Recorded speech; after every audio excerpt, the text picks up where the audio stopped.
చూస్ country delight, live better. ఇప్పుడే country delight app ని download చేసుకోండి. కానీ జగన్ గారిని ఇప్పుడు కలుస్తున్నారు కదండి, కొంచెం టైం దొరుకుతుంది కదా వాస్తవంగా. అంటే డెఫినెట్ గా పార్టీ అధినేత కాబట్టి ఎందుకు ఓడిపోయాం అనుకునే దానికి ఒకటి రెండు ఆయన సైడ్ నుంచి అసలు ఏం మాట్లాడుతున్నారు ఇప్పుడు? ఇప్పుడు జగన్ సార్ ఓపెన్ గానే చెప్పారు కదా, వీళ్ళు చెప్పినటువంటి అబద్ధ హామీలు మనం చేసిన దాన్ని సరిగ్గా చెప్పుకోలేకపోయాం. ఓకే, ఇప్పుడు అంటున్నారు కదా మనం చెప్పుకోలేకపోయాము అన్నది ఒకటి రియలైజేషన్, కన్వే చేయలేకపోయాం. వాళ్ళు అబద్ధాలు చెప్పారు. ఓకే, ఈవీఎంస్ అన్ని నా పర్సెప్షన్లో ఇప్పుడు జగన్ సార్ ఆయన పరిపాలన తప్పు చేశాను నేనైతే ఎవరన్నా ఒప్పుకున్నాం.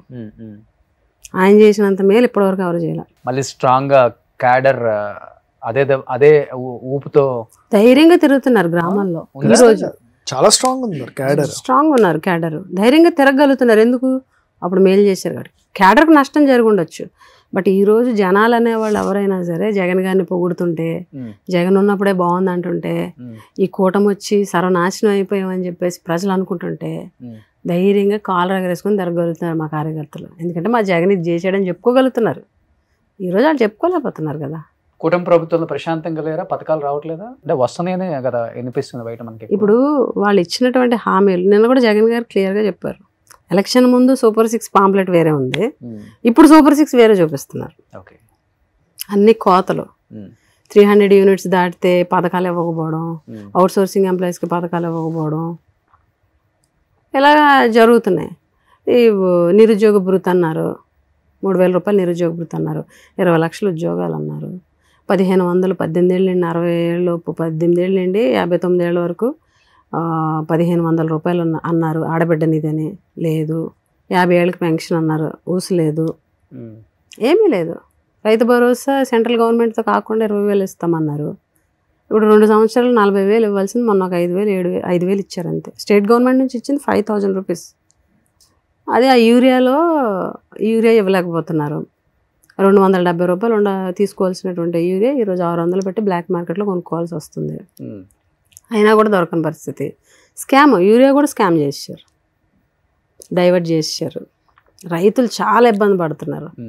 పైగా రైతులు ఇబ్బంది పడుతుంటే రైతులు క్యూలో నిలబడిన దాని మీద కూడా జోకులు వేయడం, సర్కాస్టిక్గా మాట్లాడడం. అంటే కూటమి ఇంత స్ట్రాంగ్ గా ఉంది కదా, అందరు కలిసి కూడా బీజేపీ కావచ్చు, పవన్ కళ్యాణ్, చంద్రబాబు గారు, తట్టుకునే శక్తి ఉందా సింగిల్ గా? వైసీపీ అనే ఒక పార్టీకి, జగన్మోహన్ రెడ్డి గారికి సింగిల్ గా తట్టుకునే శక్తి ఉంటుందా? ఎందుకు లేదు? 14 సింగిల్, 19 సింగిల్, 24 సింగిల్, ఇంకా 30 ఏళ్ళు రాజకీయం చేస్తే 30 ఏళ్ళు కూడా సింగిల్. మేము ధైర్యంగా చెప్తాం. జగన్మోహన్ రెడ్డి గారు సింగిల్ గా తప్ప ఏ పార్టీతో ఇప్పుడు పొత్తు పెట్టుకోరు, ఎవరికి ఎప్పుడు ఆయన భయపడరు. కానీ అది వేరే విషయం. ఇప్పుడు 14లో పొత్తుంది, సింగిల్ గా వచ్చారు, ఓడిపోయారు. 19లో పొత్తు లేదు, సింగిల్ గా వచ్చారు, అందరూ గెలిచారు. మళ్ళీ పొత్తు పెట్టుకున్నారు, మళ్ళీ ఓడిపోయారు. నెక్స్ట్ ఏంటి? మళ్ళీ పొత్తు పెట్టుకుంటే గెలిచే సత్తా ఉంటుంది ఆ పార్టీకి, ఆ ఉనికి చాటుకోగలరు. పొత్తు పెట్టుకుంటే మాత్రమే గెలవగలము అన్న భయం అయితే వాళ్ళల్లో పుట్టించింది అది జగన్ గారే కదా. పొత్తు పెట్టుకోకుండా రమ్మనండి జగన్ గారి మీదకి. వీళ్ళు ఆ కెపాసిటీ లేకపోతే, ఆ క్యాపబిలిటీ లేకపోతే, జనాల్లో ఆదరణ జగన్మోహన్ రెడ్డికి లేకపోతే వాళ్ళు ముగ్గురు పొత్తులో ఎందుకు వస్తారు? మన పొత్తులో వెళ్ళకపోతే అసలు గెలలేని జగన్మోహన్ రెడ్డిని తట్టుకోగలమా అని పవన్ కళ్యాణ్ గారు చాలా సందర్భంగా ఆయనే చెప్పాడు. 15 ఏళ్ళు మా బంధం కొనసాగుద్ది అంటే దాని అర్థం ఏంటి? ఎట్టి పరిస్థితుల్లో జగన్కి అవకాశం ఇవ్వకూడదు, మన పొత్తులో ఉంటేనే జగన్ తొక్కగలము అనే కదా. సింగిల్ గా అయితే ఎదుర్కోలేము జగన్ గారిని, వాళ్ళకి క్లారిటీ ఉంది. ఖచ్చితంగా మళ్ళీ మేము సింగిల్ గానే వెళ్తాం. 29లో కూడా ఖచ్చితంగా గెలుస్తాం. మధ్యలో ఒక న్యూస్ వచ్చింది, మేబీ జగన్ జైలుకి వెళ్లాల్సి వస్తే కూతురు వర్షారెడ్డి తన బాధ్యతలు తీసుకుంటారు, తన పార్టీ బలోపేతం చేసే కార్యక్రమం ముందుకెళ్తుంది మాట వాస్తవా? నిజంగా కూతురు వచ్చే అవకాశం ఉందా? ఇప్పుడు 2014 తర్వాత కూడా జైలుకి వెళ్ళారు కదా, మళ్ళీ తర్వాత స్టాండ్ అవ్వలేదా? ఆయన పోటీ చేయలేదా? సీఎం అవ్వలేదా? ఆరోపణలతోటి అధికారం వాళ్ళ వైపు ఉంది కాబట్టి జైల్లో పెట్టచ్చు. ఇప్పుడు కానీ రావాలి కదా, 3 months తర్వాత అయినా రావాలి కదా, వస్తారు కదా. 3 months దానికోసమే ఎవరినో పెట్టి ఒకటిగా ఉంది, ప్రాబ్లం లేదు. జైలుకి వెళ్ళినప్పుడు కొత్తల్లో షర్మిల కావచ్చు, విజయమ్మ కావచ్చు, భారతమ్మ కావచ్చు, అందరూ ఒకటిగా ఉంది. ఈ రోజు షర్మిలమ్మ ఒక దిక్కున్నారు, విజయమ్మ ఒక దిక్కున్నారు, భారతమ్మ ఏకాకి అయిపోయారు అనేదే బయట వినిపిస్తుంది కదా. మేమందరం ఆ పార్టీని నడిపించే శక్తి ఇప్పుడు ఫ్యామిలీ పరంగా ఆ కుటుంబానికి వస్తుంది కదా.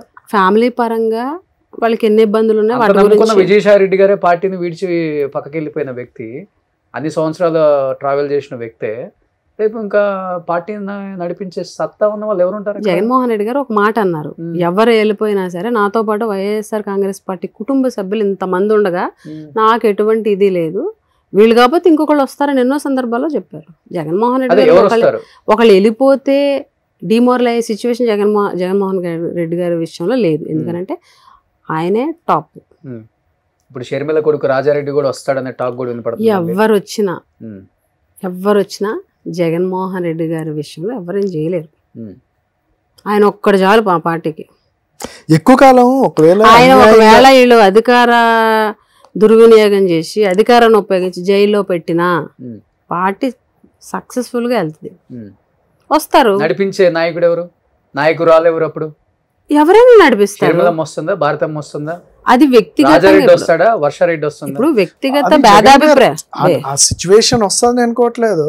ఒకవేళ అన్యాయంగా నిజంగా జైల్లో పెట్టే పరిస్థితి వస్తే జగన్ గారు నిర్ణయిస్తారు ఎవరు ప్రాపర్ గా. భేదాభిప్రాయాలు ఉన్నప్పుడు జగన్ గారు ఎవరిని పెట్టినా మొత్తం క్యాడర్ లీడర్స్ అందరం కూడా చెప్తే ముందుకు తీసుకెళ్తాం పార్టీని. ఖచ్చితంగా ప్రజల ఆదరణ ఉంది కాబట్టి ఖచ్చితంగా నెక్స్ట్ మళ్ళీ వైఎస్ఆర్ కాంగ్రెస్ పార్టీ అధికారంలోకి వస్తుంది. ప్రజల యొక్క సపోర్ట్ తో వస్తాం. మళ్ళీ లాయల్ గా ఉన్న నాయకులు కదా. సో ఆ నమ్మకం అయితే ఉంది 100%. ఆయనకు ఉంది. ఎంత క్యాడర్ అధికారంపై 11 సీట్లు వస్తే ఎంత డిమోరల్ అవ్వాలి, పార్టీ ఎంత బ్యాక్ స్టెప్ వేయాలి ఎక్కడైనా. ఇప్పుడు జగన్మోహన్ రెడ్డి గారు రోడ్డు మీదకి వస్తే ఎందుకు అంతమంది వస్తున్నారు? ఇప్పుడు 5 సంవత్సరాలు జగన్ గారు ఏంటంటారు, ఆరోగ్యశ్రీ అవ్వచ్చు, ఏమంటే ఆరోగ్య సేవ అవ్వచ్చు, విద్య వైద్యం అవ్వచ్చు, ఎడ్యుకేషన్ అవ్వచ్చు, నాడు నేడు, లేకపోతే ఫీజు రియంబర్స్మెంట్ అవ్వచ్చు, ఆసరా అవ్వచ్చు, చేయుత పెన్షన్స్ అవ్వచ్చు, వాలంటీర్ ద్వారా ఇవ్వడం అవ్వచ్చు. ఈ సేవలన్నీ చేయడం అనేది వాస్తవం కదా. దానివల్ల లబ్ధి పొందారు అనేది వాస్తవం కదా. కరోనా టైంలో కూడా సేవలు చేశారని వాస్తవం కదా. మరి ఆ ఓటర్స్ లబ్ధి పొందిన వాళ్ళందరూ ఉంటారు కదా. అంటే 67 సీట్లు వచ్చినప్పుడు కన్నా కూడా 11 సీట్లు వచ్చినప్పుడే క్యాడర్ స్ట్రాంగ్ గా ఉందంటారు మీరు? 100%. ఇప్పుడు ఇంకా స్ట్రాంగ్ ఉన్నారు. ఎందుకంటే మాకు చెప్పుకోవడానికి ఒక స్వర్ణయుగం 5 ఏళ్ళు ఆయన చేశారు. వీళ్ళు ఎన్నన్నా చెప్పొచ్చు 5 ఏళ్ళు నాశనం చేశారు, అప్పులు చేశారు అన్నారు. ఏం అప్పులు? అబద్ధాలే కదా. ఈరోజు ఒకటొకటి వాళ్ళు చెప్పినవన్నీ, జగన్ గారి మీద చెప్పినవన్నీ అబద్ధాలు. ఎలక్షన్ ముందు అబద్ధాలు చెప్పి గెలిచారన్నది క్లారిటీ. 14 లక్షల కోట్లు అప్పు ఎక్కడండి? మొన్న అసెంబ్లీలో ఆన్సర్ ఏమి ఇచ్చారు? 3,60,000 కోట్లు. సో ఇదంతా ముందు రాజశేఖర రెడ్డి గారు చెప్పుకునే వాళ్ళం. రాజశేఖర రెడ్డి గారు చేసిన అభిమానం, ఆయన సేవ మనం చెప్పుకొని పార్టీ వెళ్ళింది. జగన్మోహన్ రెడ్డి గారి నాయకత్వం. ఈరోజు రాజశేఖర రెడ్డి గారి మీద అభిమానంతో పాటు జగన్ గారు 5 సంవత్సరాలు ప్రజలు చేసిన మేలు, పరిపాలన అవన్నీ ఉన్నాయి కదా. అదంతా జగన్మోహన్ రెడ్డి గారి ప్రభుత్వంలో పథకాలకి పేర్లు మార్చి పథకాలు ఇవ్వగలిగారు కానీ వీళ్ళు ఆపలేకపోయారు. అమ్మఒడి కానీ ఏదైనా సరే ఆపగలిగారా? ఇప్పుడు వచ్చే వాహనం యంత్రం కానీ ఇవన్నీ. సుమన్ టీవీలో మీ పర్సనల్ అండ్ బిజినెస్ ప్రమోషన్స్ కోసం కింది నెంబర్కి కాంటాక్ట్ చేయండి.